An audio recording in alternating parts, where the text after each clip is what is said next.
You say, what are you doing for 1 hour? 1 hour, 1 hour is your problem? 1 hour is your problem? If only you know what God is calling you to do versus your ability now, you will stay in his presence until he fills you up well enough, until you are able to do what he says you should do. You know, when God calls you, God does not look at you before he calls you. No, it's not you he looks at when he calls you. It is him. He looks at himself when he calls you. A wise man will not look at himself when he gets the information of what God wants to do through him. A wise man will look at God. You will stay in his presence. Okay, God, these things you want me to do, I can't do it in myself. Prayerlessness or prayerfulness is not a sign of strength, so to speak.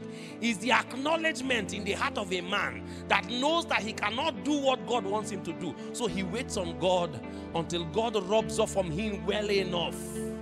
It's a man who is humble enough to know that he doesn't have the capacity to carry out the will of God. That's the man that prays the most. As a matter of fact, that's the reason why heaven regards a man who does not pray as a proud man. He's proud because he thinks he can do it in himself. But when a man depends on God, that man will spend time with God. He will spend time in the Word.